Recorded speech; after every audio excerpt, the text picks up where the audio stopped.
Both already experienced serious illnesses. We were ready for a normal life. But the world was not a normal place. The British exacted even harsher penalties after the Boston Tea Party. The tea has arrived, the flame is kindled, and like lightning it catches from soul to soul.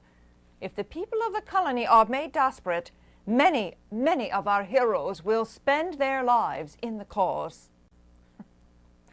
When I wrote those words to my friend Mercy Warren, I had no idea how prophetic they would be to the lives of John and Abigail Adams. The British closed Boston Harbor. They took away control of our courts. They abolished town meetings and began quartering troops in the town.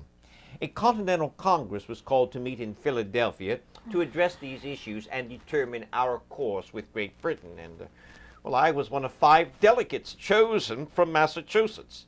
Most of the other delegates were really quite conservative men and loyal to the king. But we from Massachusetts, we were the radicals. It was going to be an assembly of the wisest men on this continent, and I felt myself quite unworthy. There was only one way that I could succeed. I must entreat you, Abigail, to take a part with me in this struggle. I pray God for your health. And I entreat you to rouse your whole attention to the family, the stock, the dairy, and the farm. I have a zeal at my heart for my country, which I cannot smother or conceal. Thus would begin nearly a quarter of a century of sacrifice for our country. I would run the farm, educate the children, and keep John informed of the happenings at home. In return, I wanted to be informed of the happenings in Philadelphia. But John's letters at that time were few and far between. I recommended that George Washington be placed in command of the troops for the defense of Boston. Congress sent a petition to the king declaring why we had to take arms against Great Britain. Then we adjourned in August, and I returned home. John came home and observed firsthand that oftentimes our militiamen would stop by our house for food or drink, and sometimes even slept in our home. My opinion of Great Britain then was, let us separate. They are unworthy to be called our brethren. Let's renounce them and beseech the Almighty to bring to naught all of their devices. As I arrived back in Congress, those were my thoughts as well. By Great Britain's own action, she had separated from us already. All we needed to do was to declare it to be so, formulate state governments, and then a federal government. Since you're going to make a new code of laws, yes, I desire that you would remember the ladies. Do not put such unlimited power into the hands of the husbands. Remember, all men would be tyrants if they could.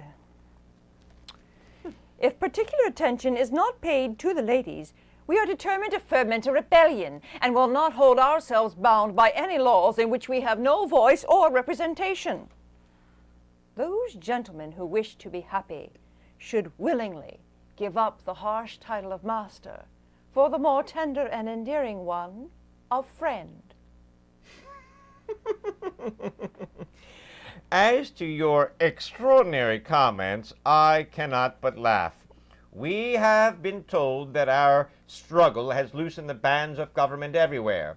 Children and apprentices, Indians, Negroes, but this is the first intimation that another tribe, more numerous and more powerful than all the rest, were grown discontented. We know better than to repeal our masculine systems. We men are the subjects. We have only the name of master. And if we give that up, it would completely subject us to the despotism of the petticoat. While I was concerned about the workings of Congress, my thoughts were also at home, and many of my letters contained instructions to Abigail on the maintenance of the farm and the welfare and education of our children. My dearest friend, teach our children to scorn injustice, ingratitude, cowardice, and falsehood. Let them revere nothing but religion, morality, and liberty. It shall be your care to elevate their minds, because if we allow children's minds to grovel and creep in infancy, they will grovel all of their lives. If much depends upon the early education of children, if we mean to have heroes, statesmen, and philosophers, we should have learned women. However, I was content to run the farm, educate the children, and nurse the family through sickness. Dear 3-year-old Tommy almost died of dysentery, the same curse that took my mother.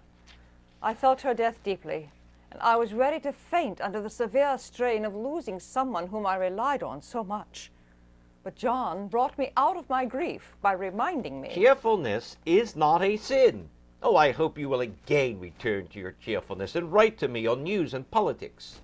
Since you requested my views, in regards to slavery, I most sincerely wish that there were not a slave in the province. It always appeared a most immoral scheme to me to fight ourselves for what we are daily robbing and plundering from those who have as good a right to freedom as we have. I was growing impatient, partly from a selfish point of view. I had only spent about half of my married life with my husband. John had certainly done his part for the drama. He eventually served on 90 committees and headed as chairman 25 of those, including the all-important War Department. No one's record came close to John's service. I long to hear that you have declared an independency.